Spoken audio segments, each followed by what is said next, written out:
Welcome back to The Great Journey, The Great Journey. a book club podcast where we delve into the world of Halo one installment at a time. We'll be covering the books, graphic novels, films, and of course the games, and talking about them in a very informal and fun way. My name is Tom, and I'll be the host for this evening. Please welcome my fellow co-hosts, Charlie, James, Jim, and Robbie. What's Yep. up? Yo. Will is out of the country, but not out of our hearts. Last episode, we kicked off the game Halo Reach. We saw the introduction of 6 into Noble Team and met our other members, Carter, Kat, June, Emil, and George. It actually Jorge. is George and not Jorge, I guess. The team We're was just gonna sent... keep rolling. It's Jorge. The team was sent to investigate the loss of a communication relay at Visegrad, where they surprisingly ran into Covenant ground forces. The mission closed out with the destruction of a pair of elite zealots and Captain Carter enacting winter contingency on planet Reach. Dun dun dun. All right. Questions and corrections from last episode. So last episode we were thrown into our first encounter with Spartan 3s. We asked whether Dr. Halsey was involved. So let's just take a moment to discuss the program, but without disclosing too much, because the details will be revealed in an upcoming installment, The Ghosts of Onyx. So, the Chrysanthemum bio-augmentation set improved upon the augmentations of Spartan 2 program, pioneered by Dr. Halsey. With advances in technology, the casualty rate for Spartan 3 candidates was usually 0%. Oh, wow. As opposed to the 56% casualty rate of the Spartan 2s. Somebody just like misses 0 in their calculation or something? Yeah, I To mean, go from like killing half the people to none of them? well, Yeah, if you let them finish, I think we get. Oh, okay. Sorry. Usually easier. This is taken from Halopedia, by the way. So it's definitely official. Yeah. Most of the Spartan 3's augmentations were chemically induced instead of surgically implanted, like many of the Spartan 2 enhancements. Interesting. Okay. While the chrysanthemum augmentation still had to be administered at the onset of puberty, as the bodies of either prepubescents or adults would reject the chemicals, the age restriction protocol for the Spartan 3 program was considerably looser than that of the Spartan 2s. The Spartan 3 candidates' ages upon induction typically ranged from 4 to 6 years old, with the nominal ages of some of them, such as Carter A259, exhibiting more extreme deviation from the standard age range. As James researched from the last episode, the Spartan 3 project was both a successor and supplement to the Spartan 2 program, created and engineered by the Office of Naval Intelligence. The Spartan 3s were to be the next generation of super soldiers, composed primarily of vengeful orphans from fallen colonies. Oh, interesting. Ooh. Vengeful orphans. They would be, yeah. Vengeful orphans. Not just orphans, they're vengeful. Yeah, really. They're really upset. I mean, I'd be upset. My planet gets glassed. Yeah. And my 4-year-old mind would join. Sign me right up. I don't even know how. I don't even have a signature at that age. More like a handprint. I guess the idea was that they would be cheaper to arm, train, and produce because they were being chosen from a wider pool of candidates. They would also be more numerous than their Spartan 2 predecessors. They would rely more heavily on teamwork and sheer numbers and advanced technology and equipment to achieve effectiveness. Okay. James kind of touched on that last time we were together. But yeah, just trying to get, a better idea of what the Spartan 3 program was. It's clear that Halsey was not involved, but without giving Sounds too like much Operation away. Coney 2012 to me. They're just capturing child soldiers. What the fuck? Oh, that's something I haven't heard of since 2012, dude. Holy shit. There's a throwback for you. That is holy shit. Yeah, so they were taking these kids from 4 to 6 years old apparently.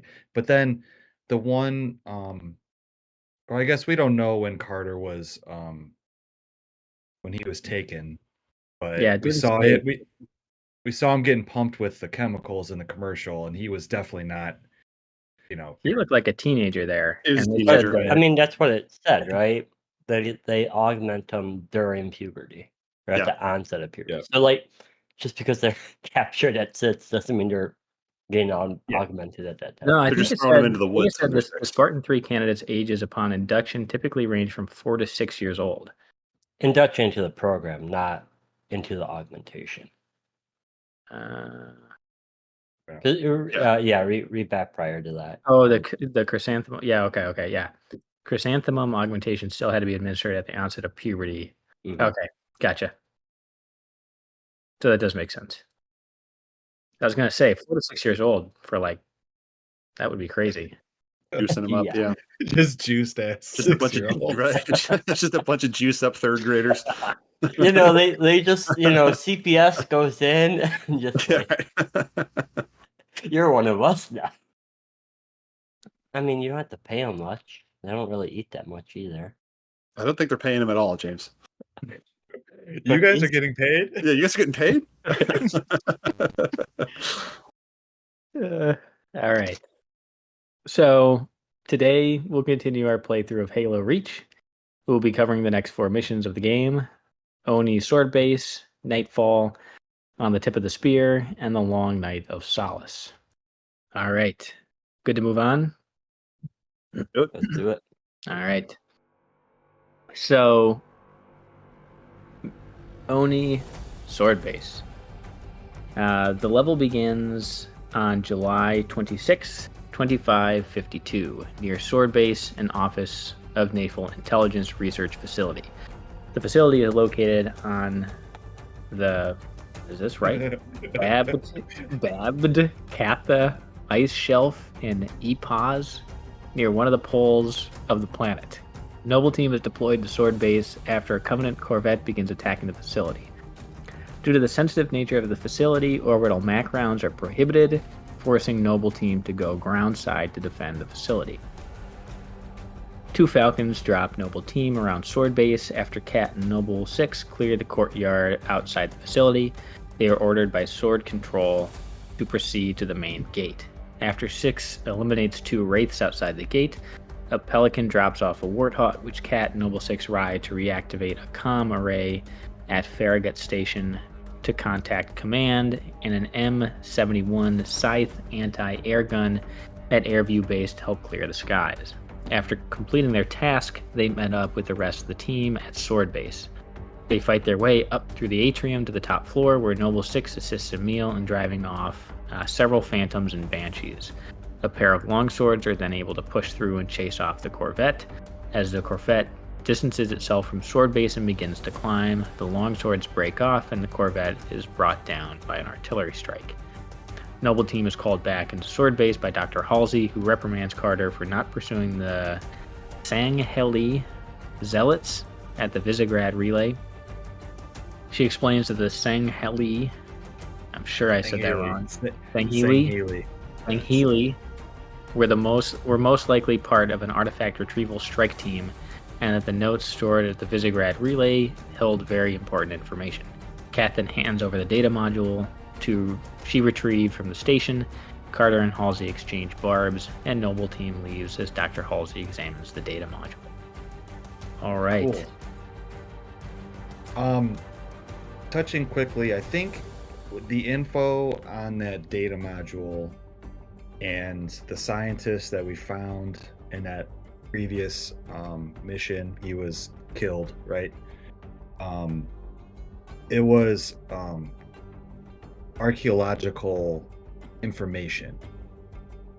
I don't think the synopsis here didn't touch on that, but I think in this level, when they're talking to Halsey, she's telling them that there was like important archaeological information on that disc that Cat picked up, which is why the elites were definitely into that thing, because she also explains that zealots are specifically there to look for artifacts.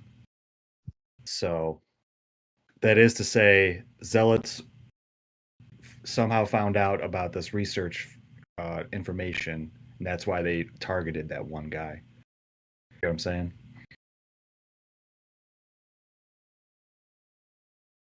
So they weren't. I guess what I'm saying is they weren't there by complete accident. I Yeah. think the reason. I mean, probably yes, to cut off the comm relay stuff, but then, like I said, that this guy and Halsey wanted that data pad back. It was because of the research that he had on it, which was about artifacts, essentially. A lot of Do we ever silence. actually get to Do we ever actually get to see what is on that tape? Because I don't recall that ever really comes back up in my original playthrough of the game. I mean, I'm not that I've seen so far, and I don't Okay. remember if it does later. So she's just like a huge bitch about it, and then we never hear about it again. Yeah. Well, Cool. she explains, like I said, that the zealot that we ran into, we fought him off, you know? Right. Actually, we killed 2 of them. Right. She's saying that they come to the planet and they're looking specifically for artifacts for the religion. Similar to what we saw, you know, on was it Eridanus 2?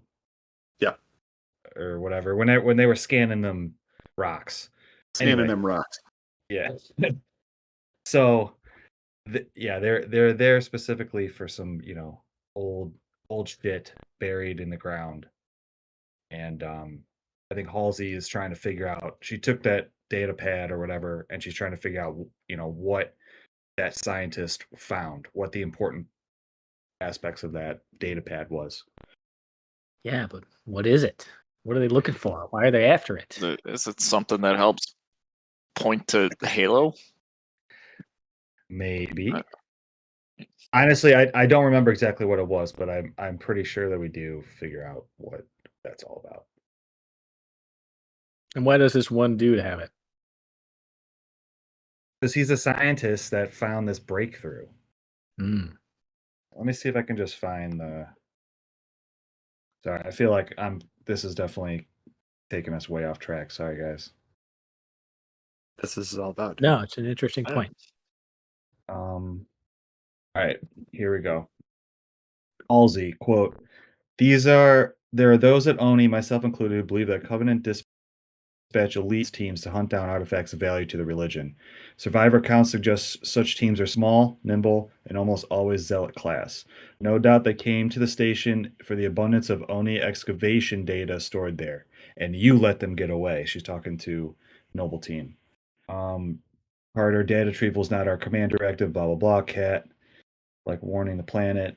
Halsey, quote, Professor Sorvad's final entry in his field notes made reference to a latchkey discovery.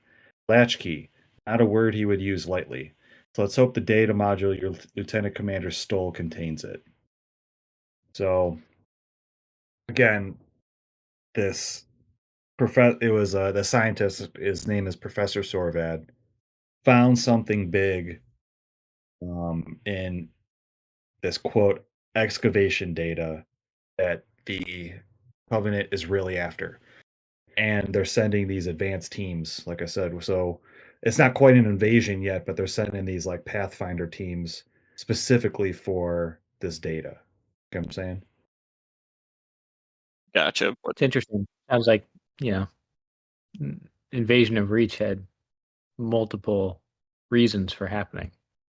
Sure. Yeah, we also asked that, and when we were reading the book, you know, why they otherwise would just bypass the planet. So here is one example of, you know, important information on the planet that the Covenant are after. So Or just glass it instead of, doing the ground invasion.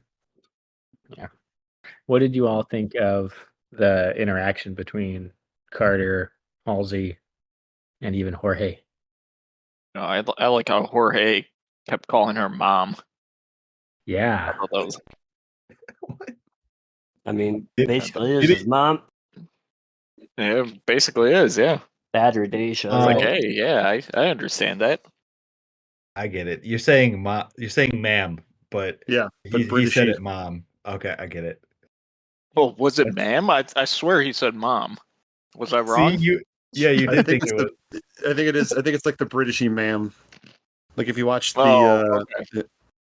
whenever Yeah. who was Is George British?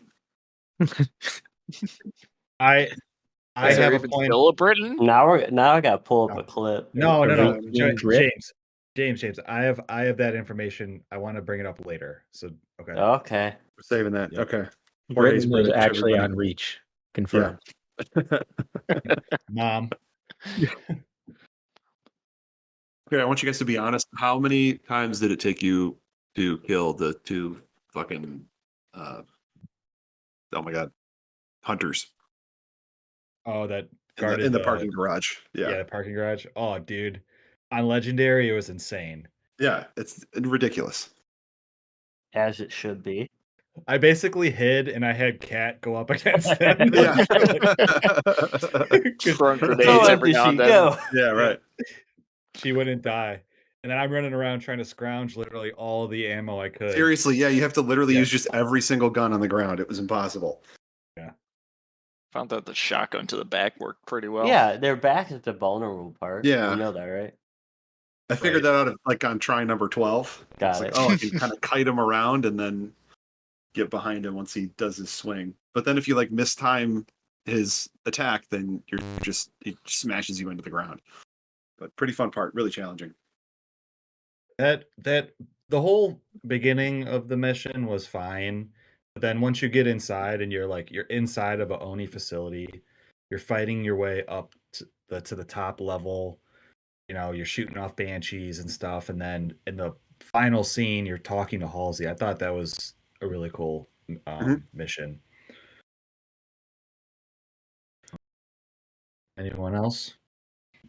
Should we move on? Yeah. Okay. All right. Mission Nightfall. The mission involved Noble 6, Noble 3, June, engaging in a recon mission on Covenant forces in the colloquially named Dark Zone, a Covenant-occupied region in the Vieri territory. They first eliminate a few guard posts and then encounter a native creature of Reach, the Guta. That was wild.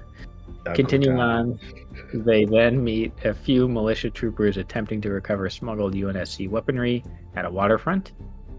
The militia troopers tell the Spartans about a hydro plant further into the Dark Zone. At the hydro plant, they discover a Covenant stealth pylon, which June places a remote detonator charge on after a few firefights.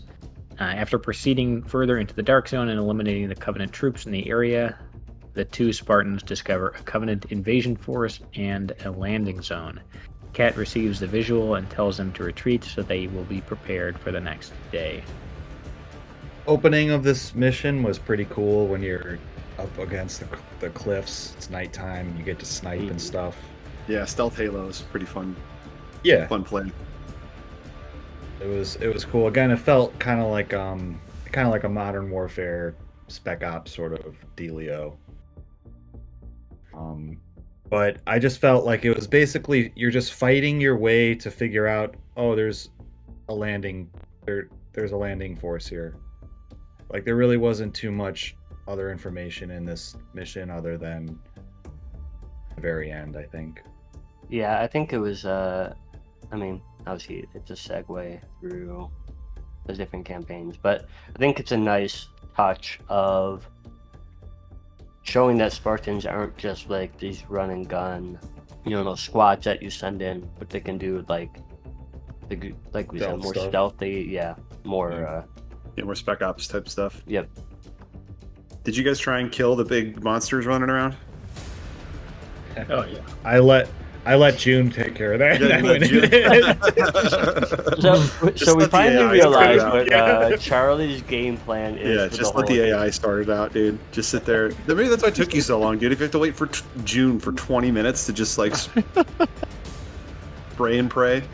And the dude's like, oh, these sniper rounds are so good. They cost a lot. And then it takes me like 3 headshots to kill a fucking elite. I'm like, Yeah, right. It is really hard. I sprinted past him. I saw him and I was like, fuck it. And I sprinted I ran past him. I didn't know you could do that. Yeah, you ran right past them, and then you just make the next checkpoint, and you're you're done. Oh, Yeah, Guta.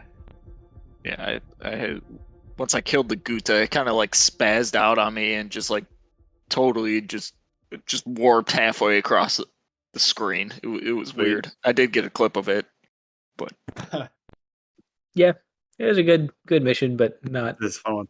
not like groundbreaking. did you guys catch the team that they met up with? They mentioned that they hid a bunch of data all around the facility. Did you guys find like anything like that? I took a little peek around, but I didn't really find anything around there. I don't know. Did you guys catch that? Oh no, Yeah, can you repeat that one more time? Eagle Eye Rob again.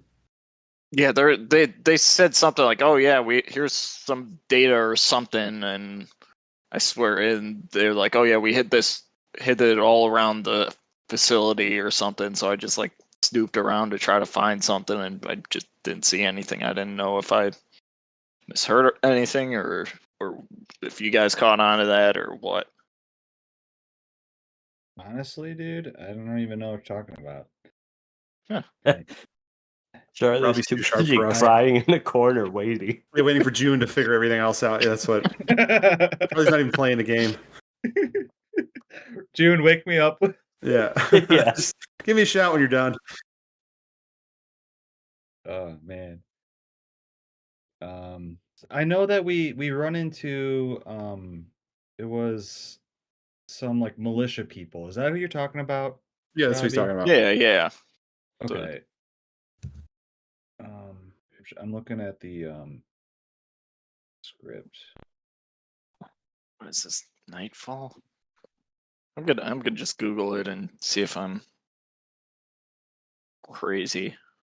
Which it could I know could be. they basically direct them to the hydro plant, which is like the last big battle of the game. I thought that was the whole point of running into these people.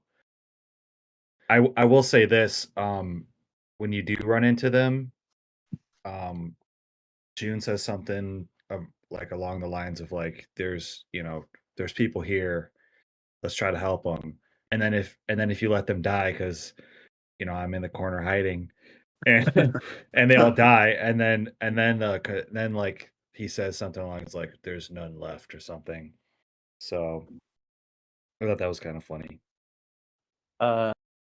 Hey Robbie, are you talking about the like extra data pads throughout each mission?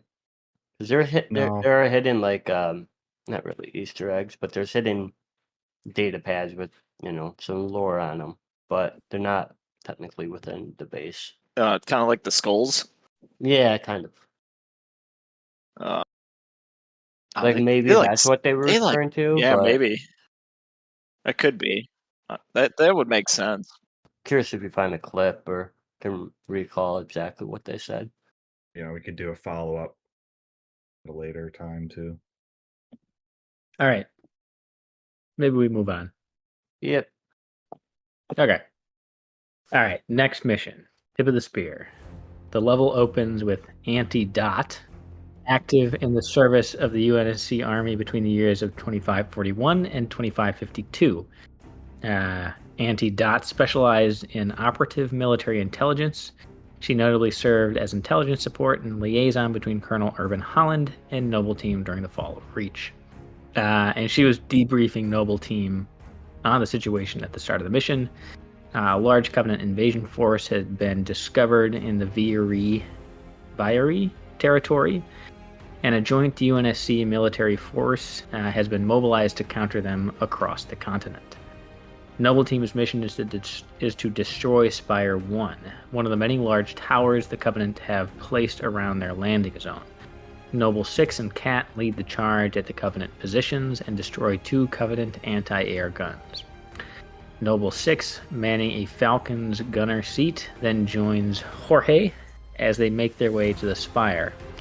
As their Falcon passes through the Spire's energy shield, the craft is disabled by an EMP, which sends it crashing to the ground, killing the crew and forcing the Spartans to continue on foot.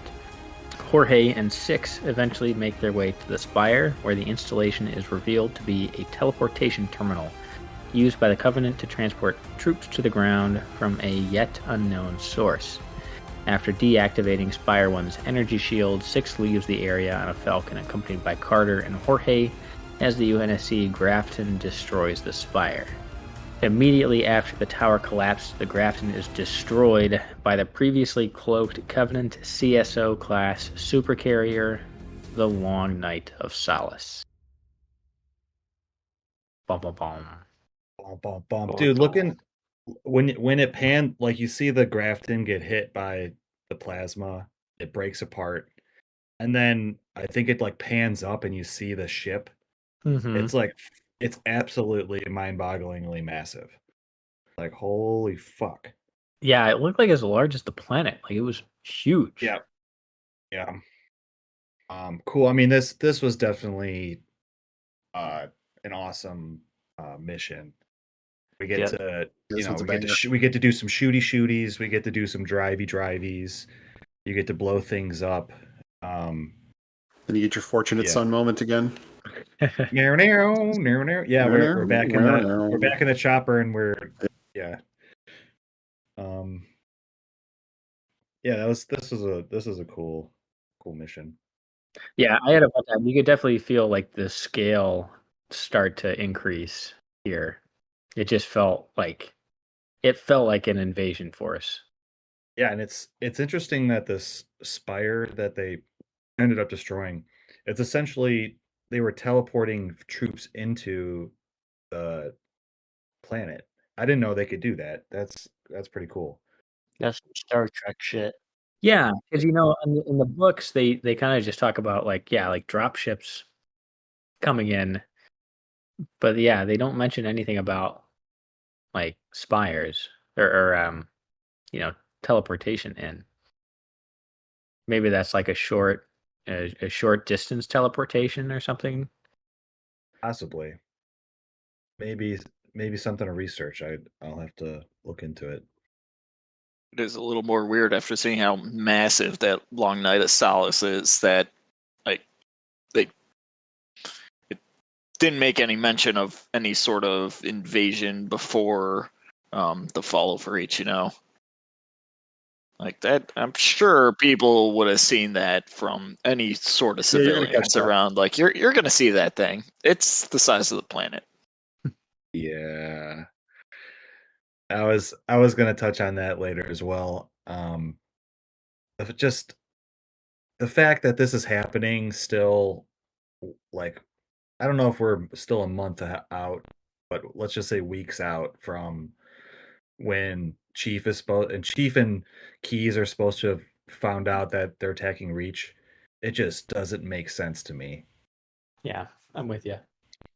You could say the planet's huge, but like, if something happened on the other side of our planet, even this day and age, I think people would Especially know the about it military. Yeah, the military would be on top of it pretty quickly. Yeah, or Joe Schmo farmer looks up out of his farm in the morning and sees the Long Night of Solace overhead. He's like, eh. Does that thing where he looks up at the sky and takes off his hat really slow? Yeah, is it Facebook worthy? I don't know.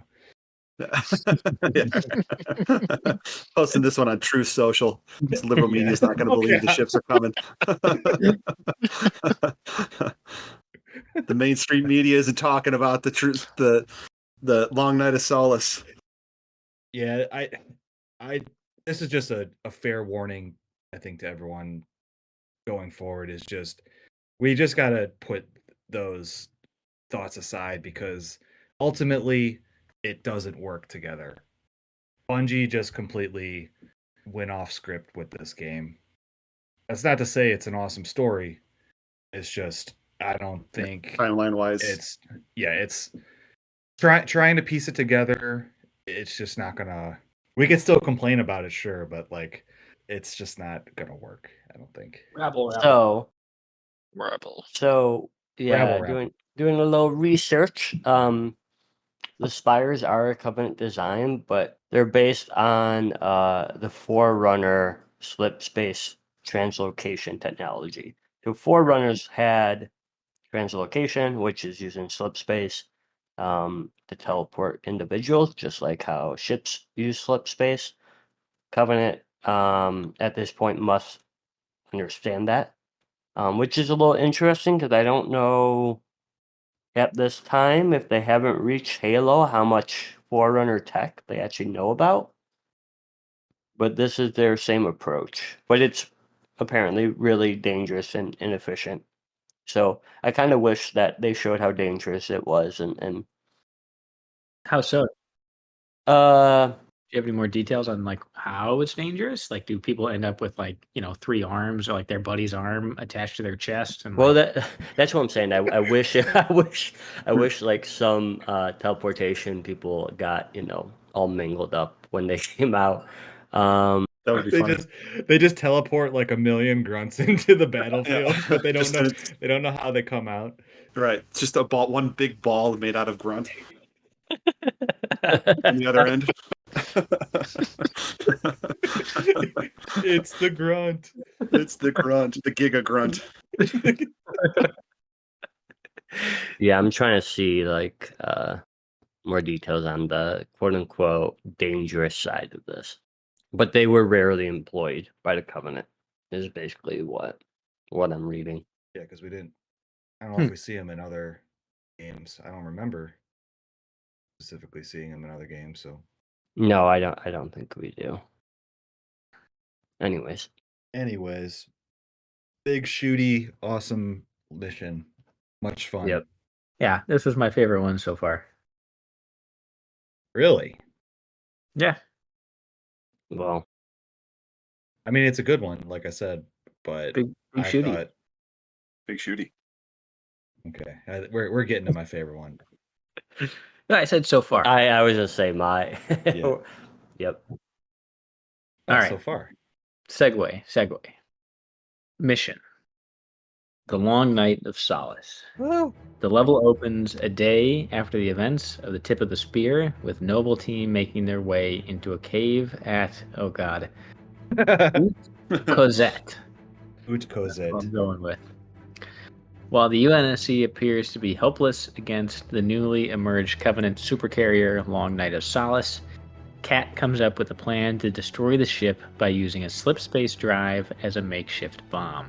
Requiring considerable support from UNSC fleet assets in the area to safely deliver the bomb to within range of the supercarrier, in addition to a military-grade slip space drive, a very expensive piece of equipment in and of itself. The rest of the team is skeptical of the plan, but Colonel Holland approved it.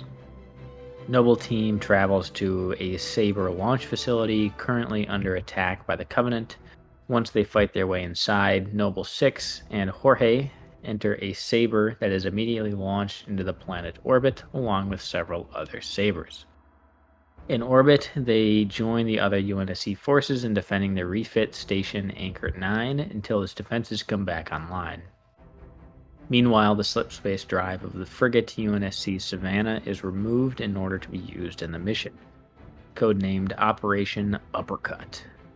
After the Sabres successfully defend the station from the waves of Covenant fighter craft, Jorge is dropped off at Anchor 9 just in time to witness the Covenant glass large areas of the surface below. Jorge then boards a Pelican transporting the slipspace drive, joining 6, the rest of the Sabres, and the Savannah as they move to Covenant-occupied space overreach to execute the mission. The plan is to board a Covenant-heavy corvette, place it on an automated refueling course with the supercarrier, and then activate the slipspace drive inside the corvette's hangar in close proximity of the supercarrier, effectively tearing most of the ship apart. Upon locating the Covenant corvette Ardent Prayer, the Savannah and the Sabres begin their assault on the ship. After disabling its engines and eliminating its fighter escort, 6 and the Sabre crews board Ardent Prayer, disable its communications, and make their way into the hangar, allowing the Pelican carrying Jorge and the slipspace drive into space. 6 and the Sabre crews then make their way to the bridge of the Ardent Prayer, and after eliminating the command crew, initiate the corvette's refueling run with a Long Night of Solace.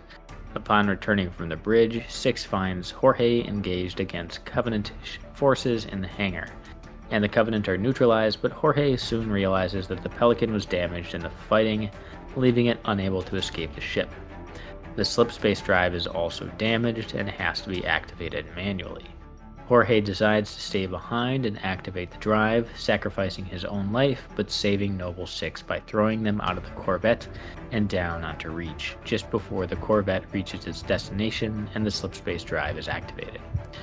The activation generates a slip space rupture that engulfs Jorge, the Corvette, and the central section of the supercarrier and transports them into oblivion. For a very brief period of time, it is believed that the Covenant naval attack force at Reach was entirely neutralized by Jorge's sacrifice, but a massive Covenant fleet arrived in orbit over Reach just moments later. Boom. George! Talk about George! Hooray! Also, how fucking salty did I just immediately after reinforcements just show up? Yeah, that was very short lived. So taking us back to the very beginning, when Kat was concocting this plan in the cave at Utz Cosette, and she was Nice. kind of like pushing the team to do it. What did you guys think about? This was kind of the closest or the most we kind of got into the team dynamics of Noble Team. What did you guys kind of think about Kat and particularly her interaction with Carter? Yeah, I mean she's definitely the one that wants to, take the fight back to the Covenant. She's like, what are we doing sitting around sort of situation. And she concocts this plan to take these. Well, let me back up. Because she said a few interesting things about the Saber program. It's a secret, like top secret fighter program. And then we also learned that Six used to be a pilot of it. So again, interesting, like you said, dynamic there between like learning more about the team members and I guess Six himself, which you're playing as. So yeah, sorry to keep rambling. This was my favorite mission so far by far. I mean, it felt almost like 3 different missions rolled into one big mission, but the assaults on the base at the beginning, and then you're flying around in space and blowing shit up in space, and then you're on a Covenant, whatever it was, Corvette, and you're literally like floating around like 0G. So cool. I love this. I know. I love this. I was gonna say, mission. where is Will to also geek out here? Oh yeah, putting the Will hat on real quick. When you're floating around in space and you're shooting people in space, he would have been like, the artwork is awesome, which it was. Yeah, It's sweet. Yeah. What'd you guys think of this mission? I liked it a lot. Also an excellent one. Yeah. Really fun, different change of scenery the whole way through. Yeah, the space battle was pretty cool. It's pretty unique as far as Halo games are concerned. Yeah, it might be the only one that features something like that, I think. I believe so. I don't know about you. I'm sure, Charlie, you're with me on that one. I just kept dying when it got pretty intense and kept hiding behind the space station. Just to recover. Yeah, I didn't have anyone out there doing all the fighting for me, so I had to I had to be real kind of very defensive on that because I just kept getting immediately blown out of the skies. It was getting annoying. Let me touch back on the George thing that we were talking about earlier, James. I didn't want you to research him because, well, let me preface this by asking, does anyone play with subtitles on? Yes. Like we're Mhm. okay. Do you remember in the mission where they're getting the comm relay back online, they're talking to the refugees there? George is talking to the refugees.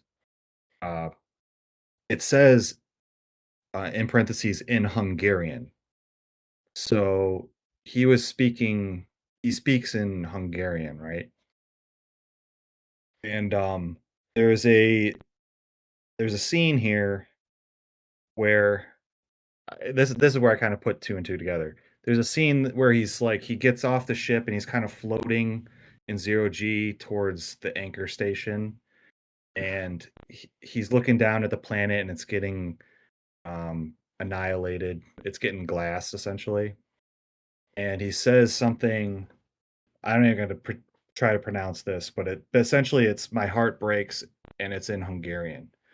And I was like, why does it keep speaking in Hungarian? Turns out he's from Reach. So that's how he knew how to speak the Hungarian dialect that is native to Reach. I didn't know that. I didn't know that was native to Reach. Because doesn't he also speak? He speaks a few languages, right? Because he taught to. Was it the first mission? Second. Yeah, that's what I'm Where talking they about. meet. Was that also in Hungarian when he met the one Yeah. girl whose father? Okay. Yep. I didn't know that was Hungarian. I thought Yeah. that was okay. I love this. I love this detail because it just is like just a tiny little window into the rest of the world. Like, how did so many people Yeah. on Reach, know Hungarian, right? It was probably a bunch of Hungarian speaking people that moved to Reach, right? But then, makes you wonder about the rest of the planets and all stuff. It was just an interesting piece of color to the world. Right. Well, to add some light, many of Reach's original settlers hailed from Europe, particularly Hungary, Makes There sense. you go. which is reflected in some of the place names on the planet. Like Utkazet, the cave. Utkozet. George's sacrifice aside, there was that same scene I was talking about where he's floating back to Anchor 9 station. Just a really sad little section here. I'll read verbatim from the script here. It says George exits the Saber in zero gravity and glides to an awaiting Pelican. George. He says, "My heart breaks" in Hungarian. I'm not gonna pronounce that Hungarian words. He says, "My heart breaks," and then Auntie Dot says, "Noble 5, please repeat." George asks her to pull up surface grid 19 by 22, and you see an orbital view of Reach on camera. That's when he's floating across the screen. And Auntie Dot says, gladly, ONI Sword Base Sector 18G. And then you start seeing the explosions on the planet surface. So George says, thermal enhance. Auntie says, Noble 5, your pulse is elevated. There's nothing you can do for Dr. Halsey and the others inside Sword Base. The mathematics are determinate. Noble 5. So he's essentially seeing his world, his planet, his home planet getting blown up. And on top of that, he thinks that Dr. Halsey, his mother figure, is also down there getting destroyed. So that's a big reason why I think that he might have in the end been much more willing to sacrifice himself, to fulfill that mission with the Night of Solace. Maybe he just saw his planet get destroyed and essentially his mother get killed. So what do you guys think about that theory? Yeah, I mean, I think it makes sense. It's just sad. Yeah. Yeah, it makes it so much sadder with that kind of background to it. Yeah, I mean, he was definitely the more caring of the crew that we've seen so far, for Mhm. he just seemed like he had the biggest heart. So yeah, just feel for that. This was just Yeah, and then we touched upon it earlier, right? But it just makes it seem so in vain when, the rest of the invasion force comes in right afterwards. exactly. that's just the last fucking jab into the heart right at the end of the mission when you realize that essentially it was for nothing. Jorge went out. Or his problems are over. Yeah. He went out with a reverse bang. Any other thoughts, guys? Great settler levels. Great part of the game. We're kind of like right in the meat of it now, where the invasion's really just starting. So I'm really excited to play through the rest of it. In the meat. In the meat. The sad meat. All right. Any final thoughts? My heart breaks. Okay. Take silence as a no.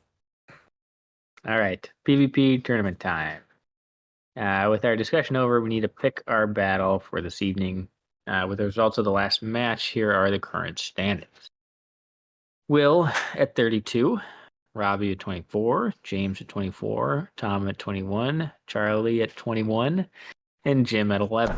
So we've got Robbie and James tied for second place, and myself and Charlie tied for fourth place. It's on. Jim. Well, Jim can maybe get some points back, hopefully. Some points. Jim's tied more for importantly, Will for place. won't have a chance to get points. I think Will's going to Got hang on chance to- to his lead over me, though. Can we do like quad points on this one if That's right, Jim yeah. wins? Oh, that'd be interesting. Big consequences for missing a week, yeah. That'll teach you to go on vacation. So Will regained his position at the top. He was our Juggernaut winner last episode, and he was supposed to pick our next battle. However, since he's indisposed and did not give us his selection, we'll be defaulting to the last episode's runner-up, James. Woohoo. So, James, yes, woohoo, indeed. Tell us, what do you have in store for us this week? So I think because we've been playing Reach, and because we played Sword Base, I think that's kind of where my head's at. So we'll be playing Halo Reach, Sword Base, and we're going to do the Headhunter mode, which will be fun. Oh, dude, go to hell, Mr. Mouse and Keyboard. Jesus Is Christ. that just straight headshots? It is straight headshots. No. You're thinking too far. It's not that bad. No. That's like SWAT or whatever. You capture flaming skulls dropped by dead players, just like in real life. Okay. Okay, cool. Sounds like a good one. Yeah, it should be fun. Julie's sitting in listening to me, and she's just laughing at me right now. Hey, As I would, as I would imagine anyone listening and probably would to any of Right. us. How long has she been sitting there? I don't know, 5 minutes. Did you hear my George monologue? Oh, yeah. My Jorgealogue? Yeah. Sorry you had to hear that. R.I.P. George. Jorge. Jorge. James, Yeah. you know what time of night it is? No. You want a joke? Oh, you didn't get one in last week. Let's go, Want dude. a joke? Not if it's not, too big of an issue. It's only your segment. Give me a minute. We're gonna patch this in. It's Nightfall. There you go. Oh, Charlie, what time is it? What part of the night is it? Was that the Oh my Wait, God. I'll take it. You're are you fired. I'll telling take me? it. Forget Yeah, it. are you Forget telling me a joke or? Apparently, Tom over here is better at jokes than I am. That was subtly funny, Tom. Thank you. Thank you. Subtly. Thank you. Why did Jesus lose Halo? Nobody wanted to play on his team any longer after he had a 0-2 kill death ratio, and it took him 3 days to respawn. Oh my God. Bad. That's bad. Oh my God. We sure we want to do this again? I want to give James one more chance. Okay. Yeah, It's not your fault, hold Jason. on The there. idea is great. Hold on there. Just hitting the tip of the spear right now. Yeah. What do you say after you pick Yay. up the gravity hammer? Stop. Hammer time. There we go. We're back, baby. All right. Well, after that, we'll just keep on rolling through Reach material. For next time, we'll be wrapping up the game, closing out in the final 5 missions of the game: Exodus, New Alexandria, The Package, The Pillar of Autumn, and Lone Wolf. Thank you for joining us this week, and we will see you back here for the next installment of The Great Journey. The Great Journey.